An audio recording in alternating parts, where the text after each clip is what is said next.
105 393 заявки подано, победило 10 217, то есть 10-я часть. Это и в стране, и на региональном уровне вот этот объем сохраняется. Каждая 10-я заявка побеждает. Ну, у вас получилось примерно то же самое. Узнать о мерах поддержки и повысить шансы на победу в президентских конкурсах – вот главная цель этой встречи. Актуальные возможности грантовой поддержки для творческих проектов, разбор критериев отбора заявок, опыт успешных грантополучателей. Программа мероприятия насыщенная. В Центре культурного развития собрались предприниматели, представители творческих команд и организаций креативной сферы. В качестве спикера генеральный директор Президентского фонда культурных инициатив Роман Карманов. У нас вот в середине октября новый конкурс. Туда, я надеюсь, уже будет подано чуть более качественно сделанных заявок. Потом следующий конкурс еще чуть более качественно. И потом пойдут победы. Большие победы. И люди здесь, в Ингушетии, это на себе почувствуют, потому что будут на людях отражаться эти победы.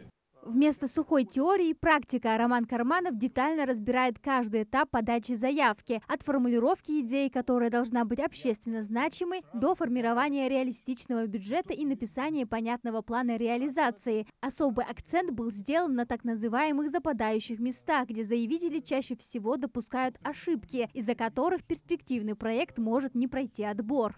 Мне кажется, каждый человек здесь может получить что-то новое для себя. Это какие проекты представлять, зачем они нужны. И вот на данный момент я только что для себя взяла новую идею. Это представить наши музыкальные инструменты. Вот. Для меня это было что-то новое, я думаю, и для других точно так же. За 4 года в конкурсах Президентского фонда культурных инициатив 10 команд из нашего региона смогли одержать победу. Среди них 2 проекта Дома молодежных организаций. Это создание 3D-визуализации башенных комплексов Ингушетии и живые письма. От Республики Ингушетия было подано более 124 заявок, выиграло только 10. Это меньше даже 10%, которые мы выиграли. А в коэффициенте всей Российской Федерации 129 тысяч заявок, из них от нас это 0,1%.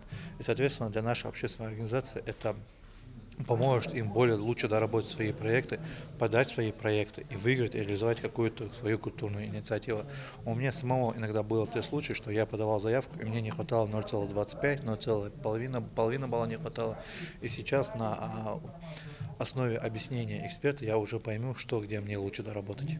Пожалуй, самой ценной частью встречи стал открытый диалог. Участники смогли получить персональные консультации и буквально по полочкам разобрать свои проекты с главным экспертом страны в области культурных грантов. Вопросы звучали самые разные о специфике поддержки этнических инициатив, возможностях софинансирования, а также о том, как правильно представить уникальность ингушской культуры на федеральном уровне, чтобы она стала понятна и близка людям со всей России. Мне бы хотелось, чтобы в Республике Ингушетия больше общественных организаций, некоммерческих организаций участвовало в конкурсе нашего фонда культурных инициатив.